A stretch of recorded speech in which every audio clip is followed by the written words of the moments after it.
So humpback whales, as well as other large baleen whales that are similar to humpbacks, have a lot of different threats facing them at the moment. Some of the major ones do unfortunately come from humans. So ship strikes is a major one. So being struck by large vessels, so cargo ships, ferries, things like that. And definitely entanglements. So getting entangled in fishing gear or other marine debris that's been left over in the water.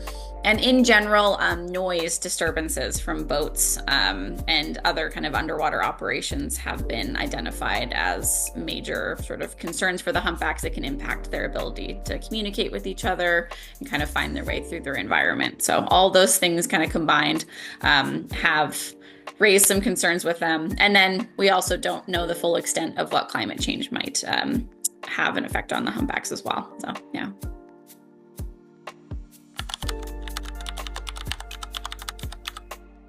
Yeah, so I do find that a lot of folks that come on our whale watching boats, at least, have an expectation that the humpbacks really want to engage with humans, which can sometimes be the case. Sometimes we have had instances of especially younger humpback whales that might be curious about our boat and might come check us out. But in general, we've found that with most of our whales, they seem pretty content to just be engaging in their natural behaviors, and any interference on our part to sort of get closer to them would likely just disrupt that in a way. So I find that people's expectations as to what humpbacks are going to behave like it was very different to what we really see in the wild. I don't think they have as much curiosity towards us as people might think, especially in this day and age when we do have so many boats out on the water.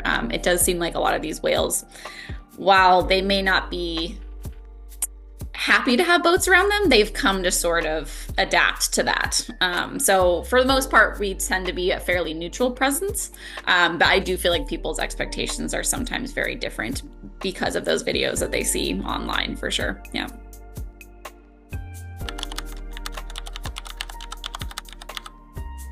Yeah, so here in Canada, there are pretty strict regulations for all of the marine mammals that we have here. So for humpback whales, as well as pretty much all of our other marine mammals like seals, sea lions, porpoises, dolphins, things like that, the distance regulation is that you have to be 100 meters from them and you have to maintain a very low speed while you're traveling in the area that you see them. We do have kind of stricter regulations for some of our other species that are more threatened, like our orcas or killer whales.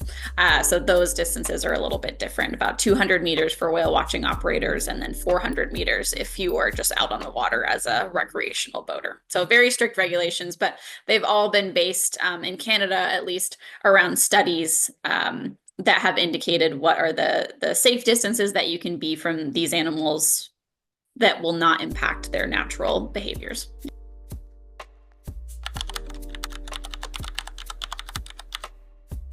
Yeah, well, I think it can affect them in a number of different ways. So for humpbacks, especially when, at least when they come up to our area, they're here primarily to feed.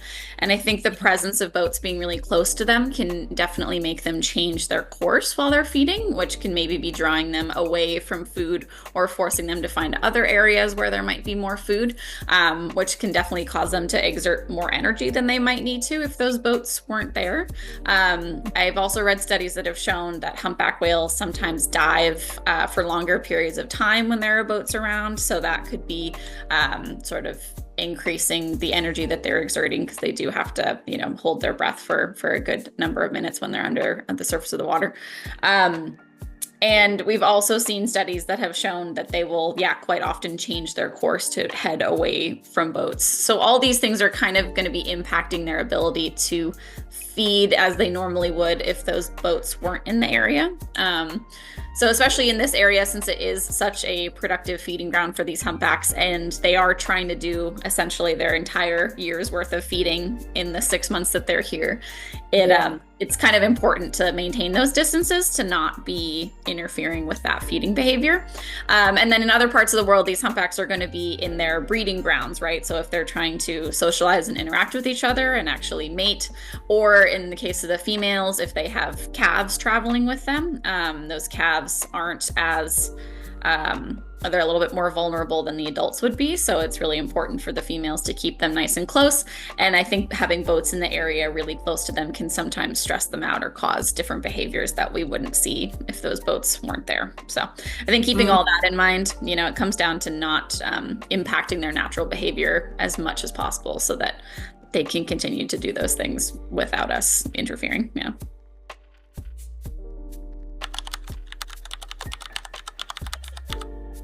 So I think in any country, even if there are, limited regulations or no regulations on whale watching activities, I think it's important to keep in mind that sustainability is really important, and the sustainability of whale watching involves making sure that the whales are still going to keep returning to these same areas and are going to be living healthy lifestyles.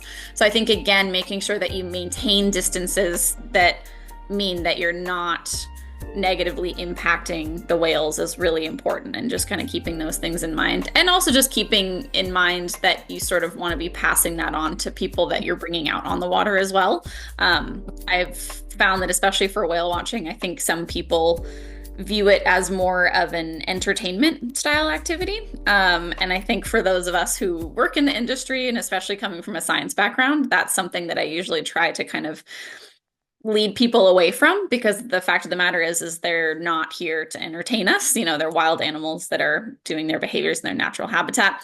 And these are whales that, at one point were close to extinction because of humans. We hunted them to the brink of extinction, basically. So the fact that they've been able to recover so well since that time is really amazing to see, but it also requires us to kind of appreciate them for what they are in the wild and less as a entertainment value factor, I would say. So that's something that I try to definitely display when I talk to people, because it does seem to be a pretty common mentality. Yeah.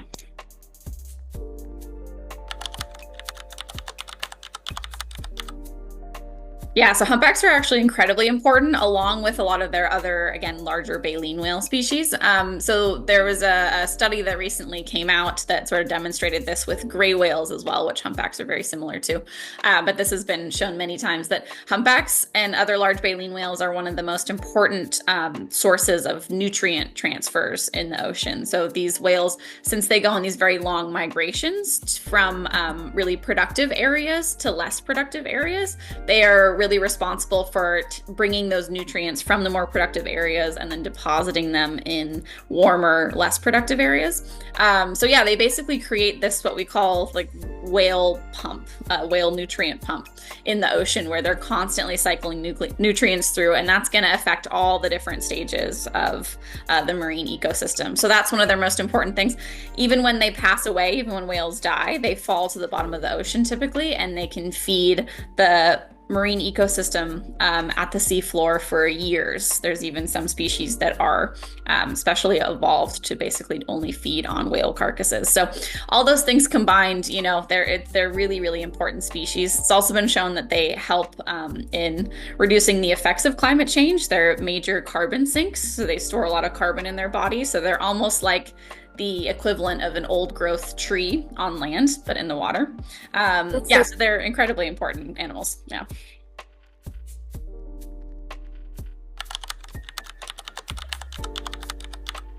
Yeah, I think it definitely could, because I think one of the big things universally, that's a big thing, is just like with any sort of boat on the water near whales, is you're always creating more noise in the water. So especially if you're in like the breeding or calving grounds where they're going and giving birth, and you're having boats come up and get close to them, that's such an important time for both, especially mom and calves. When you have these new babies, that's a really crucial bonding time with their mom. And so if you have boats going up close to them, that could cause issues of, stress between mom and calf, or even just the noise in the water too can also be a bit bad for like their communication with each other. As far as like behaviors too, and like seeing it coming up this way, there definitely could be some behavioral things. One interesting thing we notice is like with the humpbacks, when they come up here, is we get them up in our waters coming from both South, like Mexico, as well as Hawaii. And from my understanding, it seems like whale watching restrictions in Hawaii are like a lot more intense and enforced than they are in Mexico as well. And we do see that the ones coming up from Mexico seem to be a lot more familiar around boats, Hmm. like coming up and even approaching them, which is like when you're a whale watching company, like up here, because we have a lot of guidelines, right? And they're enforced. There's people patrolling the water, making sure they're enforced. We're all part of a large organization that's set to the same standards. But you have these whales come up from Mexico and they'll come like right up to the boat often, and like a behavior that we call mugging, because essentially they're like robbing you of your chance to leave and get away. Because in Canada, like in most places, the law is like if a whale approaches you within that certain distance, which appears 100 meters, and I think it looked like for Ecuador that was the same one, then you have to shut down and wait till the whale's out of the area. And I think with whale watchers, anyway, we're always kind of prepared and on the alert for that kind of behavior. That's one of the things that falls under like my jurisdiction, my job too, is we're always looking, always watching the water, keeping an eye out for like a whale the captain might not see, or, you know, when they're down beneath the surface, someone's looking in every direction to make sure where they are. But I think, you know, when you have these whales that get friendly around boats, or they're like used to having boats come up close, that can be a bit disruptive if, you know, you have people who aren't used to this kind of behavior from them as well too. You might have, you Yeah. know, just people out fishing or families, and they have no idea that there's an inquisitive whale beneath the surface. And, you know, if these boats have propellers and stuff on them, that's when it can become an issue for the whales in the area.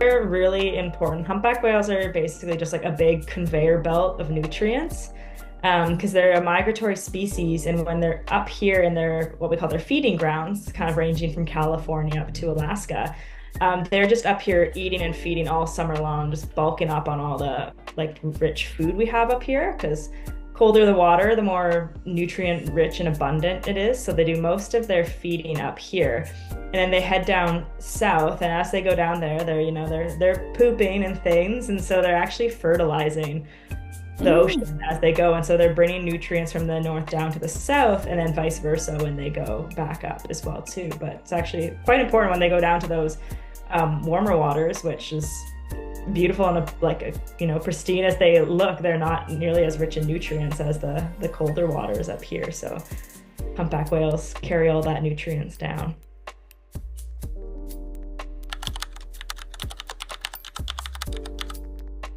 Yeah, I think for them, the biggest one that like comes to mind for me is just like vessels and like being in busy waterways, both with like whale watching and other boats, as well as large ships passing through as, you know, things get busier and busier with, you Hmm. know, like oil, cargo, all that stuff being moved around.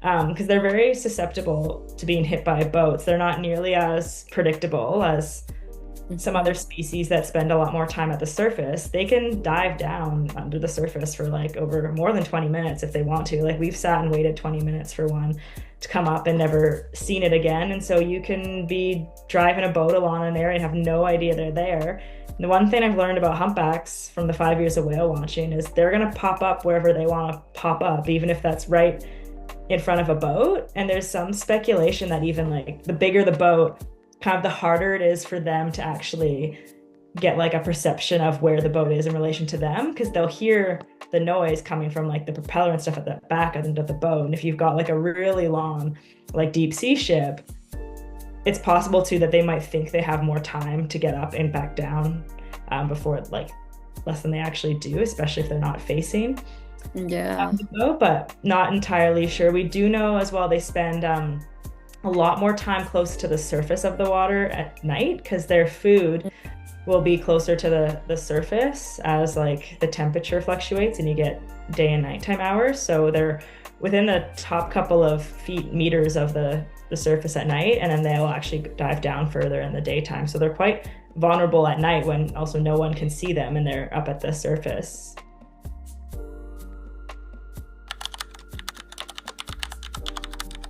I would always say like do your research on the company you're going out with. Like if you're whatever area you're in, just take a look at all the companies. They've usually got like pretty detailed websites. A lot of them will list like any stuff they're doing like to give back to the environment, and things like that.